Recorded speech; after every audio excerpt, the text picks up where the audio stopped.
हरियाणाच्या निवडणुकींवरनं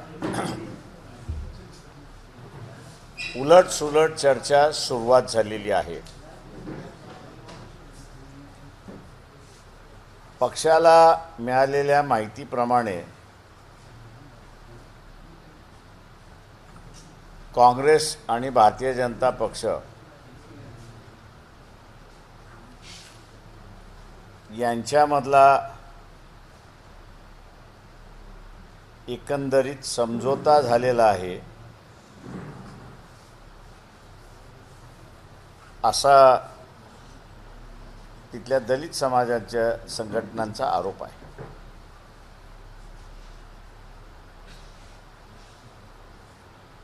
ज्या पद्धतीने भारतीय जनता पक्षाने लोकसभेमध्ये वक्फ बिलाच्या संदर्भातली छेडछाड केलेली आहे,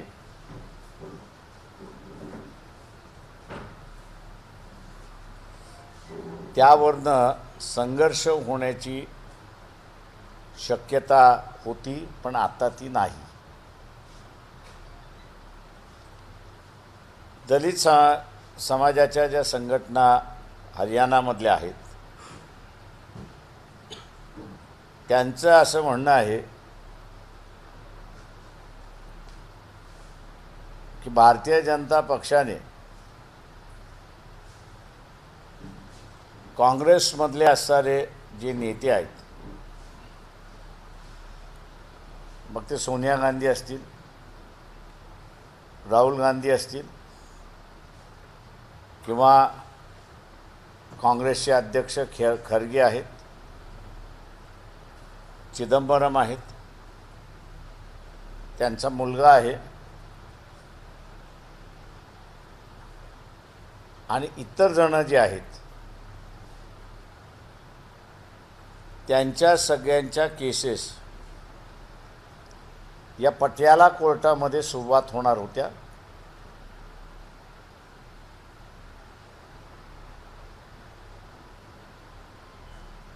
या केसेस जशा पेंडिंग आहेत त्या केसेस पेंडिंग राहिल्या पाहिजेत यासाठी काँग्रेसने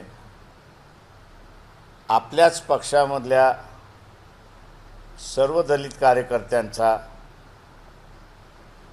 अपमान करण्याचं सुरुवात केली. काँग्रेसमधल्या दलित कार्यकर्त्यांचा आणि विशेष करून शैलजा यांचं ज्या पद्धतीने अपमान करण्यात आला त्याची एक चीड दलित समूहामध्ये आली आणि यावेळेस जे दलित समूहाने काँग्रेसला मतदान करायचं ठरवलं होतं त्याच्यातले 50% हे पुन्हा भारतीय जनता पक्षाकडे गेले आणि हे खरं कारण भारतीय जनता पक्षाच्या विजयाचं आहे. काँग्रेस आणि BJP यांची असणारी जी साठगाठ आहे ती साठगाठ हरियाणाच्या निवडणुकीमधून स्पष्ट होते. आरक्षणाच्या मुद्द्यावरनं सुद्धा काँग्रेस भारतीय जनता पक्ष हे एकाच बाजूला आहेत.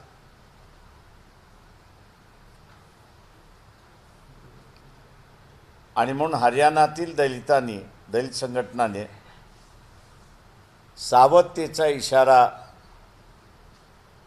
हा दिलेला आहे आणि तो म्हणजे की काँग्रेस आता बेभरोशाची झालेली आहे. अंतर्गत काँग्रेस आणि बीजेपी यांचे संबंध वाढत चाललेले आहेत.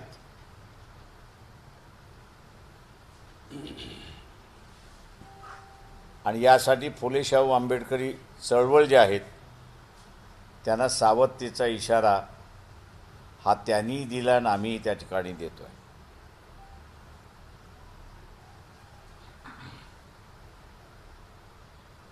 तेव्हा काँग्रेसचा हा नवा चेहरा लोकांसमोर आला पाहिजे.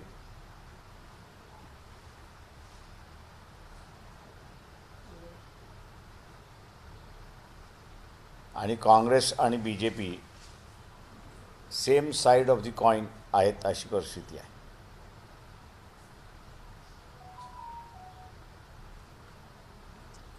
आपण आता विचारा. केवळ पटियाला कोर्टातली प्रकरण उघडीस येऊ नये म्हणूनच हरियाणा दान केले का?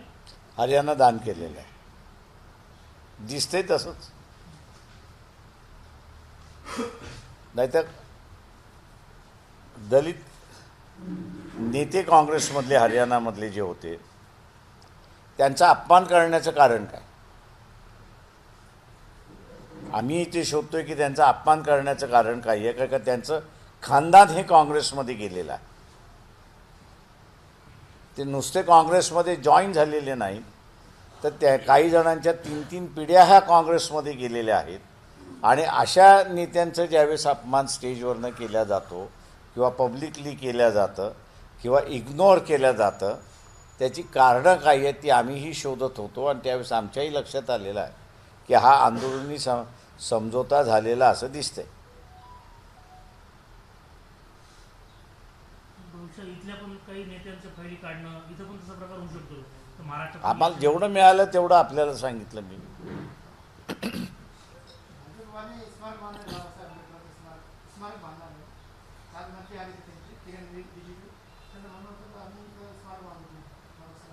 कुठे काही नाही, पी सोसायटी एवढं मोठं स्मारक आहेच. नवीन स्मारकाची गरज आहे असं मी त्या ठिकाणी मानत नाही आहोत.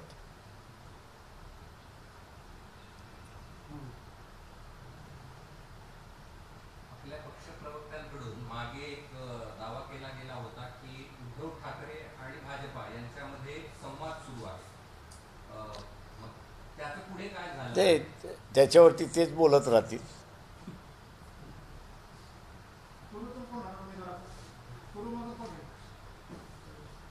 ते उमेदवार येईल त्यावेळेस आम्ही जाहीर करू, काळजी नका करू.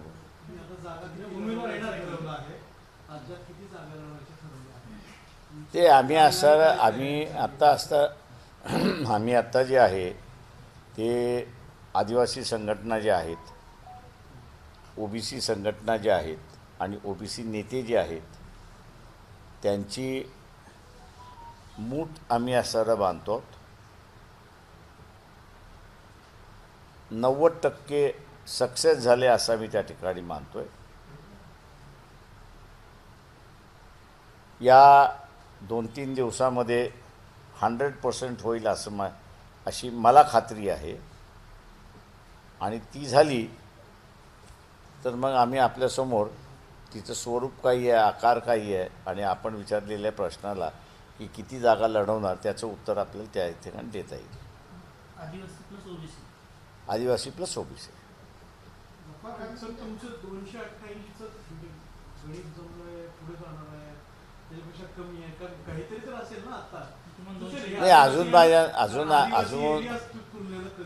असं नाही. माझं म्हणणं असं की ही संकल्पना जी आली मुळात की आदिवासी एरिया कमी असं जे आहे ते माझं म्हणणं असं आहे की ते खरं नाही असं मी मानतोय. आणि म्हणून आदिवासी संघटना त्यांचं जनरल मतदारसंघामध्ये लढण्याची त्यांनी जी मानसिकता व्यक्त केलेली आहे. आम्ही थांबलो आहोत की ते किती सीट्स मागतात आहेत या 1-2 म्हणून म्हटलं या 1-2 दिवसामध्ये ते सगळं पिक्चर क्लिअर होईल आणि आपल्यासमोर नेमकं काय आहे ते आपल्याला मांडू.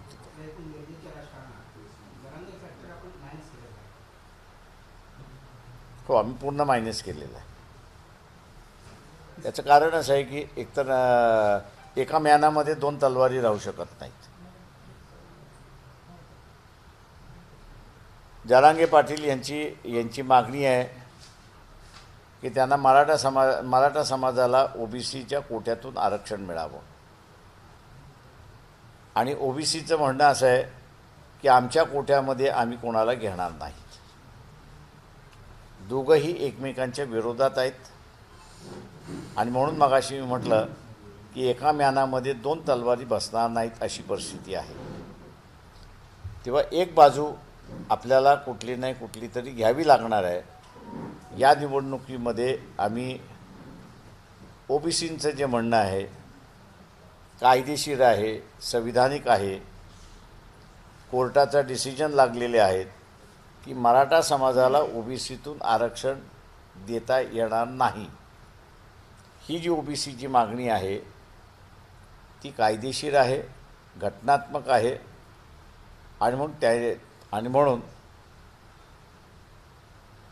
या मागणीबरोबर आपण उभं राहायचं असा मी पॉलिटिकल निर्णय घेतलेला आहे.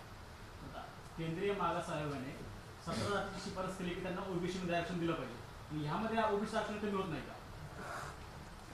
माझं म्हणणं असं आहे की तो विषय वेगळा आहे. शिफारशी करणं म्हणजे मिळणं असं नाही. ते नुसतं सजेशन आहे. त्याला वेगवेगळ्या प्रोसेस आहेत.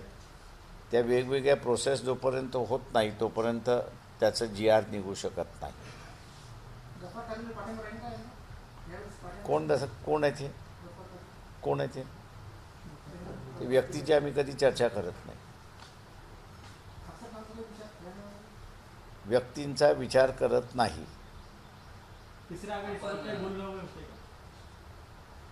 आम्हीच एक आघाडी करतोय तर कुठं असतं तुम्ही तिसरी आघाडी आम्हाला करताय?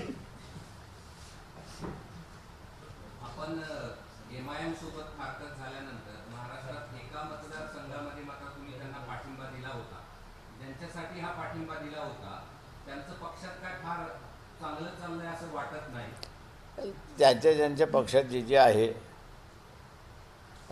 ते त्यांनी बघावं. तुम्ही 2019 बोलताय. मान्य आहे की तुम्ही ज्यांचं नाव घेताय त्यांनी असणारा ही युती टिकावी म्हणून असणारा आतोनात प्रयत्न केले. आणि त्यांच्या त्या प्रयत्नाचं कदर करत आम्ही असं म्हटलं की उमेदवार नाही आणि पाठिंबा राहील हे आम्ही जाहीर केलं होतं. थँक्यू. तुम्ही फोनवरून चर्चा केल्याचं पण तुमची चर्चा पण झाली असं आम्हाला गफार कादरींसोबत तुम्ही चर्चा पण केली होती. कशाबद्दल? गफार कादरींवर आणि पक्ष नाही बाबा, आमच्या पक्षात नाही. आमच्या पक्षात जागा नाही आहे त्या मतदारसंघात, एवढं सांगतो. बसले तिथे.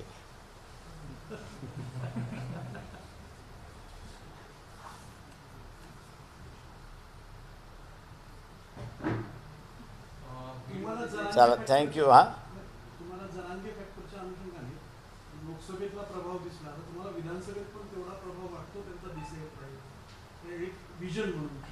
ते मी असं जरांगे पाटील हे जे म्हणतात आहेत की इलेक्शन आम्ही लढणार आणि त्यांच्या ह्या स्टेटमेंटवरती अनेक जणांनी आम्ही विश्वास ठेवत नाही असं म्हटलेलं आहे. मला वाटतं प्रत्यक्षात जरांगे पाटील इलेक्शन लढतात की न लढतात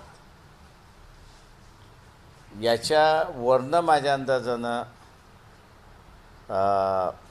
पुढची राजकीय व्यवस्था कशी असेल ही आपल्याला मांडता येईल. अजून ते कालच्या सभेमध्ये त्यांनी दंड थोपाटला, त्याच्यामुळे मैदानात आहे असं आपण त्याला मानलं पाहिजे. मराठा जर बीडमध्ये जे 2 मेळावे झाले दोन्ही बाजूने शक्ती दाखवण्याचा प्रयत्न झाला. लोकसभेप्रमाणे पुन्हा विधानसभेत देखील ओबीसी विरुद्ध मराठा संघर्ष. मी आजही म्हणालो होतो, मागेही म्हणालो होतो की निवडणुका जोपर्यंत होत नाही तोपर्यंत मराठा ओबीसीला मतदान देणार नाही आणि ओबीसी मराठ्याला मतदान देणार नाही अशी परिस्थिती आहे. त्यामुळे ह्या इलेक्शनमध्ये ओबीसी मराठ्यांना मतदान देणार नाही आणि मराठा समाज हा ओबीसीला मतदान देणार नाही. मराठा दलित आणि मुस्लिम मत एकत्र आली तर सत्ता परिवर्तन होऊ शकतं असं जरांगे म्हणतो. प्रत्येकजण आपापली गणितं मांडतात. सर, दलित समाज तुलनेनं काँग्रेसकडे अधिक वळला हे लोकसभेत दिसतं. तुम्हाला त्याची काय कारण दिसतं? ते असे कोंबडी आम्ही शिजवली असं मी म्हणतो की संविधानामध्ये बदल करण्याचा भारतीय जनता पक्षाचा मानस आहे. त्याला असणारा दुजोरा कर्नाटकचे असणारे माजी मंत्री अनंत कुमार यांनी दिला आणि मग इथे जो घटना राहिली पाहिजे असा असणारा जो वर्ग आहे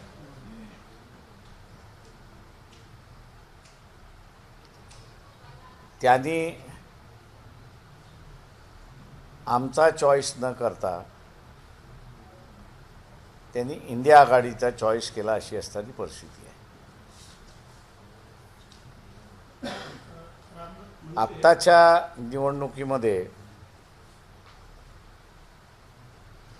आरक्षण हा मुद्दा ऐरणीवरती आहे.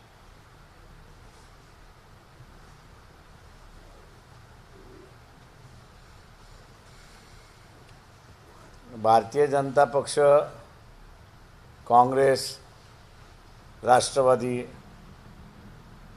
आणि उद्धव ठाकरे सेना या सगळ्यांचं वर्गीकरण आणि क्रीमी लेअर याला पाठिंबा आहे आणि त्यांच्या राज्याने ते लागू करायला सुद्धा सुरुवात केली अशी परिस्थिती आहे.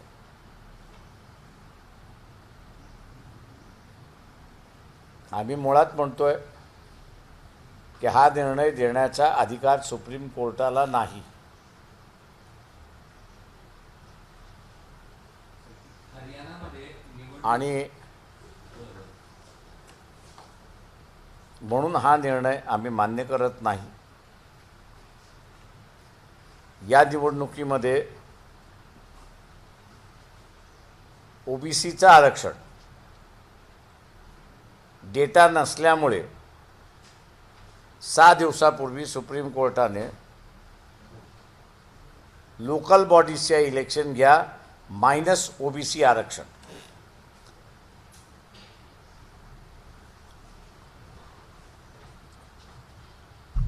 आणि पुन्हा त्याच सुप्रीम कोर्टाने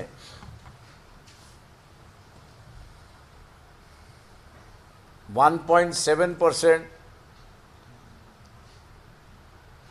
ज्युडिशरीमध्ये आदिवासींचं आरक्षण आहे अशी परिस्थिती असताना क्रीमी लेअर लावलेला आहे.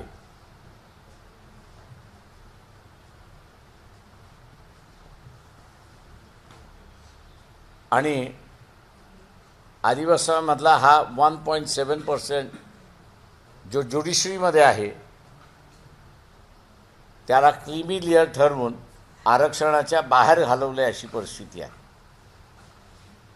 तेव्हा हे दोन्ही मुद्दे ओबीसीचं आरक्षण, SC STचं आरक्षण हे या निवडणुकीतले कळीचा मुद्दा आहे असं मी त्या ठिकाणी मानतो. तुमच्याबरोबर आणि डावी विचारसरणीची बरीच पक्ष दिसायची ते आता बहुतांशी तुमच्याबरोबर दिसत नाही. एक आणि दुसरी गोष्ट, तुम्ही मुस्लिम मंडळी बऱ्यापैकी आपल्याबरोबर यावी किंवा मुस्लिम पक्ष आपल्याबरोबर अटॅच असावेत अशी प्रयत्न केले, तेही तुमच्याबरोबर फारसे पक्ष म्हणून दिसत नाही. व्यक्ती काही असतील जोडले आम्ही आता असणार मुस्लिम ह्यांचं जर बघितलं तर आम्ही पहिल्यांदा वाया मुस्लिम पॉलिटिकल पार्टीज ला घेऊन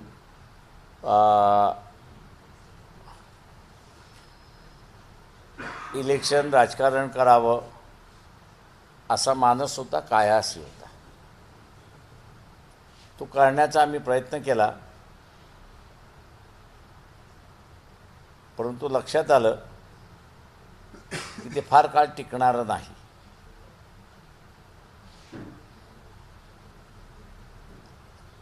आणि म्हणून पक्षामधली जी ओबीसीची ओबीसी करणारं नेतृत्व जे आहे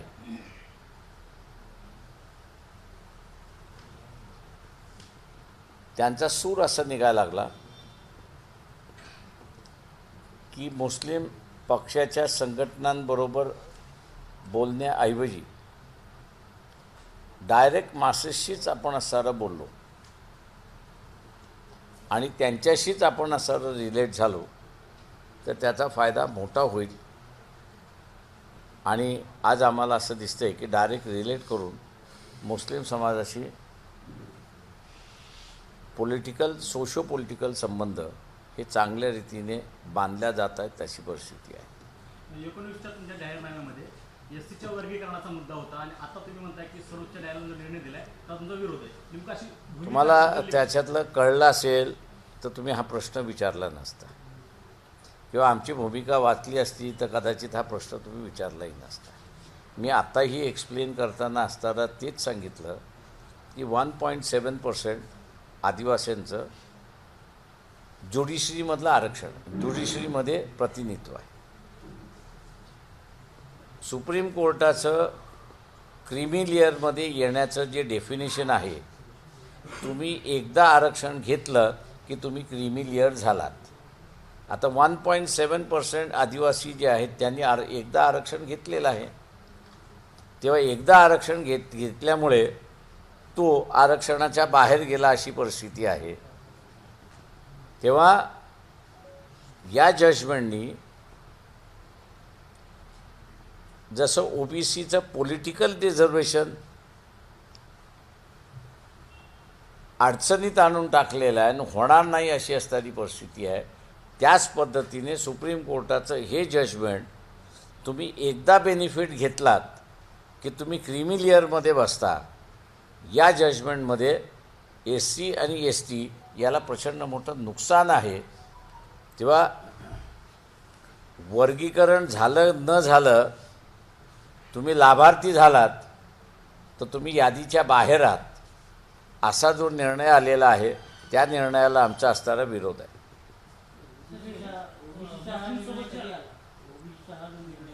8 दिवसापूर्वी आला. तुम्ही लोकांनी पब्लिकाईज केलं नाही, त्याला काय करणार? मी तुम्हाला कॉपी देतो ना. वे बाळासाहेब, एकीकडे मातांग समाज हा वर्गीकरण लागू करावं म्हणून मोर्चे काढतोय, पदयात्रा करतो, तुम्ही कसे बघता? माझ्या अंदाज सगळे बंद झाले. तुम्ही आता असणारा इतिहासाच्या पाठीमागे आहात असं मला वाटतं. नवीन इतिहास जो आता आलेला आहे की त्यांनी मोर्चे काढणं बंद केलेलं आहे आणि मातंग समाजच म्हणतो की हा निर्णय आता आपल्या विरोधात आहे असं तो म्हणायला लागला आहे. तेव्हा समय के साथ चलो असं मी फक्त सजेशन देईन. हो, निघाला ना मोर्चा. त्यांचा काउंटर मोर्चासुद्धा पिंपरी चिंचवडला निघाला ना की हा निर्णय आमच्या विरोधात आहे. असं आहे की तुम्ही हरियाणा निवडणूक जी आहे त्याच्यात काँग्रेसचा समझोता घेतला. हा तो ईव्हीएम टू समझोता अशा प्रकारचा प्रवास आहे की ईव्हीएम आणि समझोता दोन्हीचा प्रयास म्हणजे हरियाणा? ते आम्हाला जी तिथल्या दलित संघटनांनी जे फीडबॅक दिला आहे त्या फीडबॅकमध्ये त्यांचं सरळ आरोप आहे की काँग्रेस पक्षाने दलित नेत्यांचा अपमान जो केला, त्यांना डावललं, इग्नोर केलं, त्याच्या पाठीमागचं एकच कारण होतं की दलितांमध्ये चीड निर्माण व्हावी आणि 2 पार्टी इलेक्शन सिस्टम जे तिथे झालं होतं त्याच्यामध्ये दलितांनी BJPला मतदान करावं आणि त्यांनी जो मग हे का, तेव्हा त्यांच्या लक्षात आलं की या सगळ्या पटियालामधल्या केसेस बोर्डावरती येण्याची शक्यता आहे आणि बोर्डावरती येऊ नये म्हणून झालेला समझोता आहे असं ते आम्हाला सांगतात. आता ईव्हीएम बद्दलची तुमची काय भूमिका काय आहे?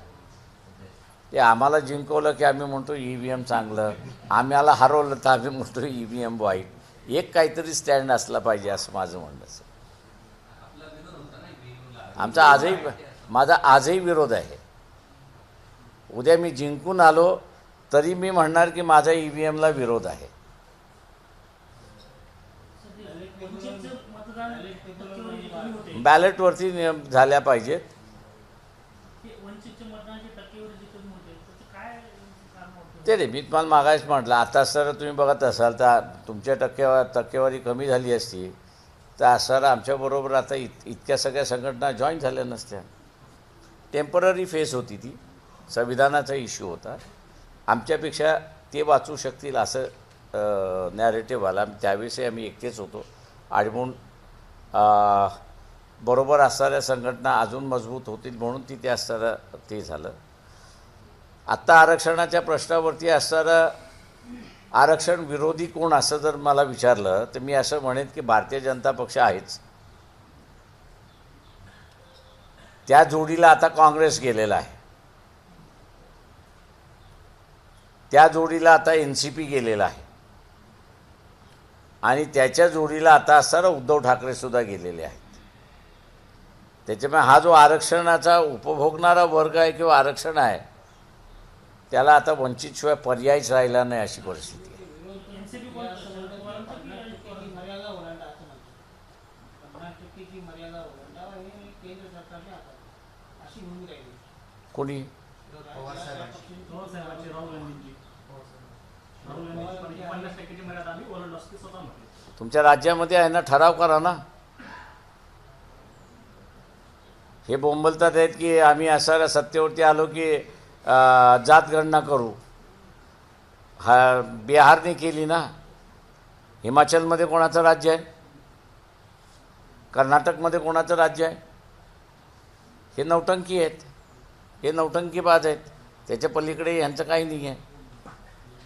त्यांना एवढंच सांगतो की डोंबाऱ्याचा खेळ काढणारे आम्ही आहोत. त्याच्यामुळे आमचा खेळ चोरण्याचा प्रयत्न करू नका, फसणार आहात तुम्ही. लोकसभेला शिवसेनेसोबत तुमची चर्चा चालू होती, आता विधानसभेला अशी काही चर्चा घडते का किंवा काय?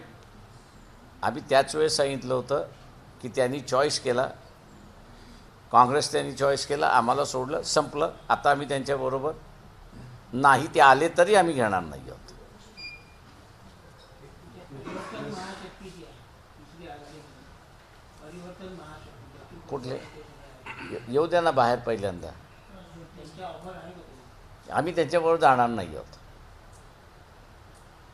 बाबा सिद्दीकी हत्या प्रकरण पाहिलं असेल तुम्ही, जे बाहेरून लोक येतात, नेत्यांना गोळ्या घालतात. ते त्यांचं कारण असं आहे की राष्ट्रवादी काँग्रेस, भारतीय जनता पक्ष आणि हे उद्धव ठाकरे सेना हे मराठा पक्ष आहेत. आयाराम गायरामाचं जे राजकारण झालं ते मराठ्यांचं झालं. हा मराठा त्या मराठ्याच्या पक्षात जातो आहे, तो मराठा त्या पक्षाच्या ह्याच्यामध्ये जातो आहे, दुसरं कोणीच जात नाही आहे. ही जी नावं आता तुम्ही घेतली, बच्चू कडू आणि ही सगळी मंडळी, ही सुद्धा मराठा पार्टीत चालवतात. त्यांना पूरक आहे. ते पूरकच आहे. त्याच्यामुळे असं मराठा पार्टी तू मराठा पार्टी असंच आहे. ते मराठा खानावळा पण जसं म्हणतो तसं हे मराठा पार्टी अशी परिस्थिती आहे. महायुतीला पूरक आहे, महायुतीला पूरक आहे. हो, नाही इथं जर काही महाविकास आता फक्त एवढंच बघायचं आहे की जरांगे पाटील पूरक आहेत की मारक आहेत. पुन्हा मराठा जेवणाला पार्टीला तिसरी आघाडी महायुतीसाठी पूरक असं म्हणतो. पूरक आहे असं माझं म्हणणं आहे. जरांगे पाटील कुणाला बोलतो? महाविकास आघाडी का महाविकास? माझं म्हणणं आहे त्यांनी असणारी त्यांची इलेक्शन लढणार की लढणार, ते लढणारे झाले तर सगळ्यांनाच अडचणीत आणतात. आम लढणारे झाले नाही तर त्या पंक्तीमधली एक झाली.